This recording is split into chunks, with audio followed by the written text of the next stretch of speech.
Hello, welcome back everybody. Today's episode we're going to talk about how to screen for better tenants. So we want to develop a framework and a set of steps that you can follow and help you towards finding the tenant that protects your investment as well as helps you and them establish a professional relationship that is beneficial for both.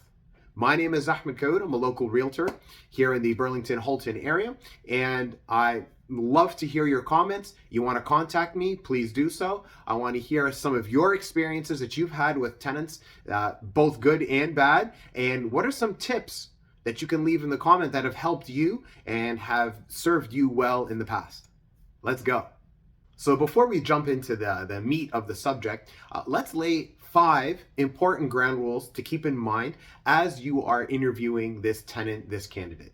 So number 1, right at the top of the list, you know this already, is agreeing with your intuition and checking for inconsistencies. Checking for incoherent parts of what they're telling you or information is failing to connect properly. That's a sign that maybe there's something we need to take precaution on. Number 2, ask open-ended questions. So a simple question may be, do you have pets? That yields either a yes or a no, and it makes it a very difficult question. Whereas if you ask an open-ended question like, how many pets do you have? What kind of pets do you have? This automatically assumes that they have pets and that they will, majority of the time, they will answer and say, oh, I've got a Rottweiler, oh, I've got a cat, and I've got a fish. So number 3 is how upfront, honest, transparent are these people being? Now, a word of caution, sometimes they are too energetic, too eager, and there's something that they're hiding. Absolutely, yes. But this is a long process. So being a tenant, trying to find the right place, it's a long process. They deal with a lot of rejection. So there's a fine line between someone that is trying to hide something and someone who's organized, who knows exactly what they're doing, who knows exactly how to respond to questions, and they are very serious about inquiring into your property. Fantastic. Okay, item number 4. Be mindful of how you are communicating with them and how they're communicating with you. So evaluate in terms of the quality even of their sentence structure, whether it be by email, text, or by phone, or even if it's in person, how they carry themselves, how they talk, how they explain things. That can, in some instances, lead to an insight as to how they are personally.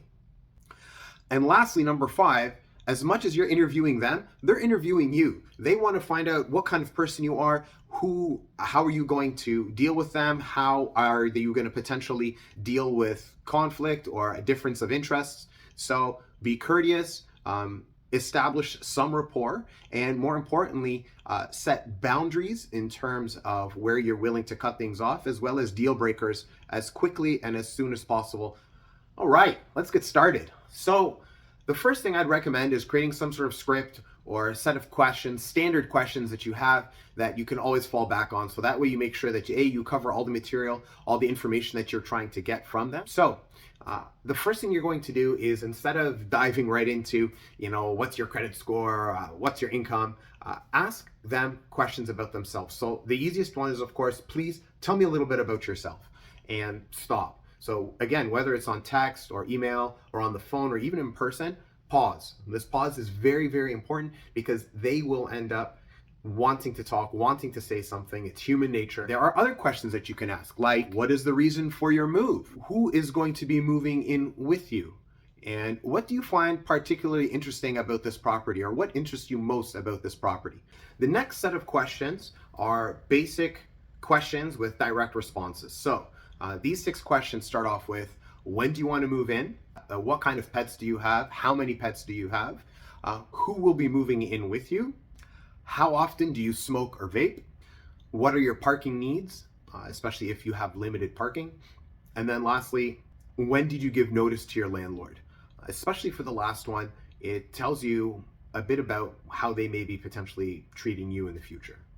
All right, now for the juicy questions. So first up, you've got, what is your current address and how long have you been living there? This is important because you're going to circle back and use this to verify against any credit checks, government IDs. Next, what is your approximate total household income? Will you be able to secure first and last month's rent upon acceptance of the contract? And lastly, this is the one that tends to really open things up and bring everything to light is, as part of the screening process, I do a background and a credit check. Are there any concerns, if any, do you have at this point in time? And then they tend to share, yeah, I have bad credit, and they'll start to explain why. And then you really get to understand the person, you really get to understand what they're going through. So all the questions were answered well. You feel comfortable proceeding to the next step, which is due diligence. So this is where you're going to have to do a lot of background work. So we're going to start off first and foremost is get that government ID, be it a driver's license or a passport, something with their picture, their name, their current address. You're going to use that in order to corroborate information on the other documents. Number two, credit report. So yes, you're going to have already had a conversation about them with it. You want them to ideally produce a PDF from typically something like Equifax or TransUnion, and they're going to pass that on to you. It is sometimes recommended that if you really want to protect yourself, you can get a credit report for them. There's soft checks, hard checks, ideally your decision which one you want to go with, but at least you can then take that information if you still feel unsure. All right, so generally speaking, you're looking for a fair to good credit report. It is completely and utterly up to you. I've worked with agents on both sides, agents and tenants, where they have to, it has to be over 700, and there are certain strict requirements. That's fine, that's up to you, but a fair, somewhere around the 600 range or higher, something you might want to consider instead of giving them the boot. Next, you're going to see whether or not they're going to be able to, typically they're carrying debt, and you want to see if they're going to be able to manage that debt along with your rent, along with their home finances. It gives you a sense of, you feel a connection with this person, you feel that character-wise, income, maybe they came across hard times, maybe they had to take on debt, maybe they had a really bad divorce.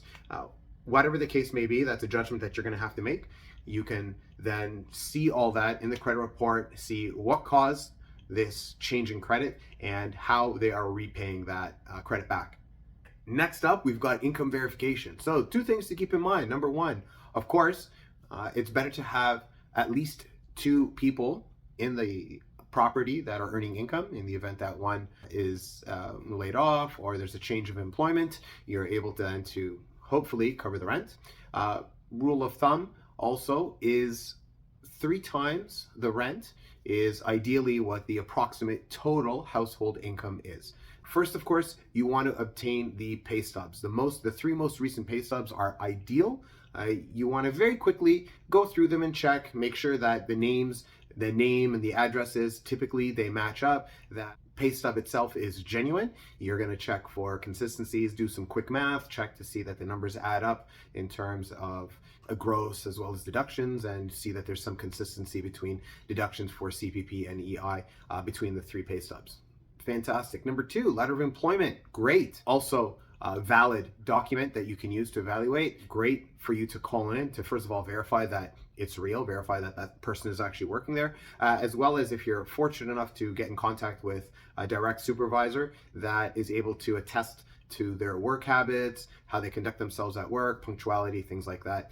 Next up is the ORIA 410 rental application form. I like this form because it's a great way to compile all of the tenant information into a single spot, and it's a great way for you to find any inconsistencies with regards to the information the potential tenant has communicated to you. Find out what reasons there are for these blank spots, and you then make your judgment call as to whether you want to proceed or if this is a red herring or a red flag and you want to move away from it. On the rental application, you will notice that there's 2 spots for landlords, and then there's 2 spots for personal references. With regards to the personal references, try and ask for work references similar to the letter of employment. It'll give you a better sense in terms of who these people are. With regards to the landlords, you need to be precautious in terms of asking the current landlord, as they may be trying to evict that tenant, and they will give you a glowing response and a glowing review of that tenant simply to get them out. So the recommendation, the hot tip, is for you to check the one before the current and or the latest landlord. They'll give you a more honest review, as they have no skin in the game, if you will, and they'll be a lot more direct, they'll be a lot more forthcoming.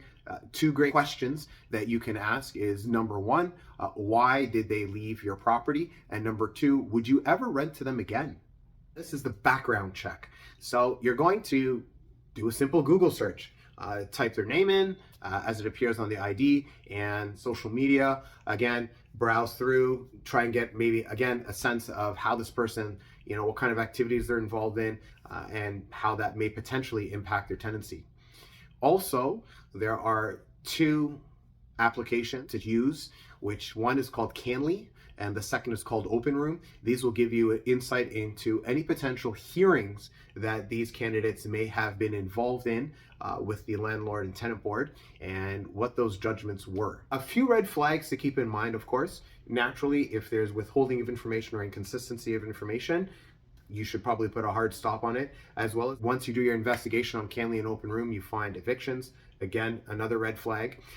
You want to be cautious of people, I know this sounds mean, that are very, very picky. It makes for a very long tenancy and a very involved tenancy where it's supposed to be more of a semi-passive, passive income stream, and now you're attending to it continuously.